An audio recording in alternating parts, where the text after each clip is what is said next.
India, सच सबसे पहले सबसे तेज।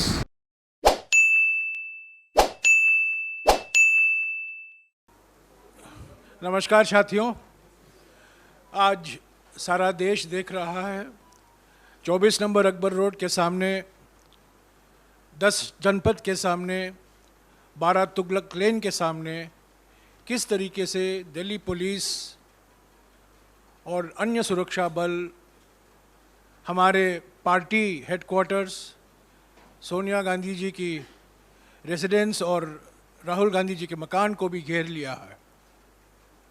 आज शाम को अजय माकन जी हमारे साथ हैं और जाने माने वकील और सांसद अभिषेक मनु सिंघवी भी हमारे साथ हैं। पहले आपको अजय माकन जी संबोधित करेंगे, उसके बाद में अभिषेक सिंघवी कुछ आपको जानकारी देंगे, लीगल जानकारी भी देंगे और उसके बाद हम आपके सवाल लेंगे। अजय माकन जी।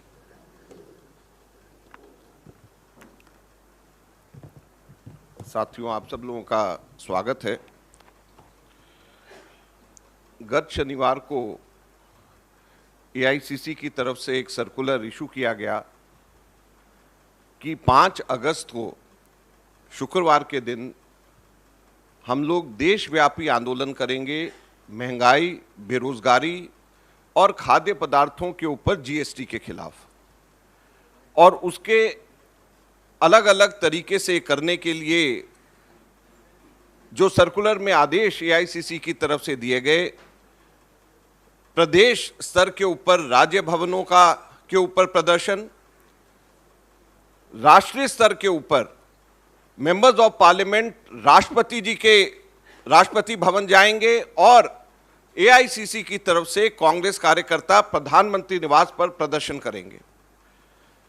ये गत शनिवार को एआईसीसी की तरफ से सर्कुलर जारी किया गया, अनाउंसमेंट हुई, उसके बाद में सभी प्रदेश अध्यक्षों और एआईसीसी जनरल सेक्रेटरीज के साथ में मीटिंग हुई। आज हम लोगों के पास में डीसीपी की तरफ से एक लेटर आता है कि आप लोग 5 तारीख को कोई प्रदर्शन नहीं कर सकते हैं। महंगाई, बेरोजगारी और खाद्य पदार्थ के ऊपर लगे जीएसटी के खिलाफ। केवल ये 3 मुद्दे हम लोगों के थे, केवल ये 3 मुद्दे मैं फिर से कहना चाहता हूं, महंगाई, बेरोजगारी और खाद्य पदार्थ के ऊपर जीएसटी। इन 3 मुद्दों के ऊपर कांग्रेस पार्टी प्रदर्शन करना चाहती है। प्रधानमंत्री निवास के ऊपर हमारे सांसद प्रदर्शन और साथ में चलना चाहते हैं राष्ट्रपति भवन की तरफ। अभी एकदम से दिन के अंदर ये रिजेक्शन का लेटर आता है और शाम को पुलिस छावनी के रूप में पूरी एआईसीसी को तब्दील किया जाता है।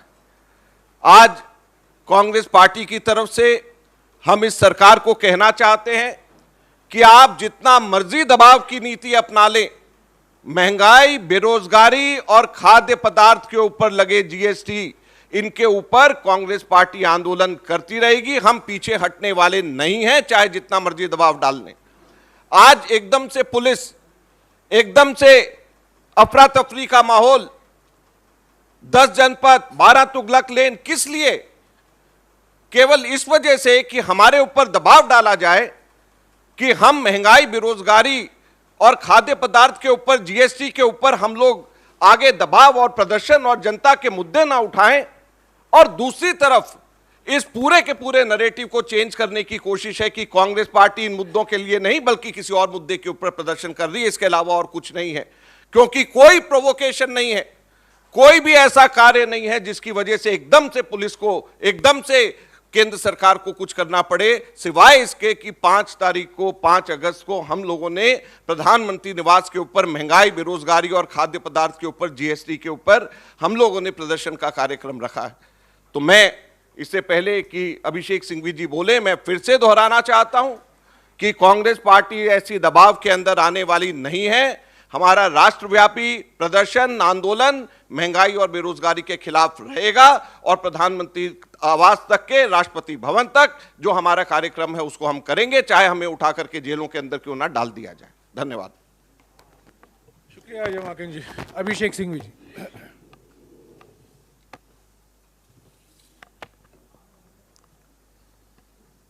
Friends, we are seeing an open-ended investigation for events 10 years ago with a siege mentality in the heart of the capital of the world's largest democracy. Can we believe it? India, the proud largest democracy of the world, has a siege mentality. I was astonished to see that people cannot come and go. There are platoons everywhere on the other side of the road also, apart from Tughlaq Lane. And for what? The only sole object of this exercise is humiliation, insult, and intimidation at one level. And as Ajay ji said, diversion, digression, and sensationalism at the other.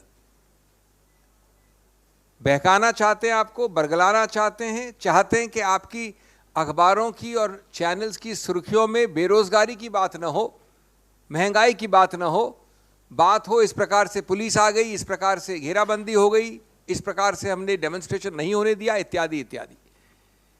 After 50 hours of questioning of Mr. Rahul Gandhi, after days of questioning of the Congress president, more than 200 questions put together, and I demonstrated before you from this podium that if the most ingenious and imaginative mind was to ask questions, there cannot be more than 10 to 12 questions.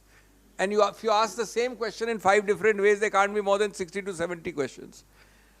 But today, you have created a siege mentality, a climate of fear. The entire country watches as investigative agencies are deployed mindlessly against the leadership of India's oldest political party. I mean, you are treating this institution, this party, these leaders as terrorists. Is it the worst form of petty politics to divert, and then on the contrary you blame us? As we have said earlier and repeated endlessly, our voices will not be silenced by these cheap tactics. On the contrary, you are underlining your acts and omissions by these diversionary tactics for the whole world to see, but we will never relent, whatever be the cost. We will never abdicate our responsibility as a responsible opposition. We believe that these are the actions of a frustrated political regime. We believe that these are the actions of the fact that its opponent, that is us, does not break or bend. You can try and suppress as much as you like. You will receive a resilience and a reaction which is completely democratic, which is for the world to see. We will continue to expose you. I only want to say that all law has been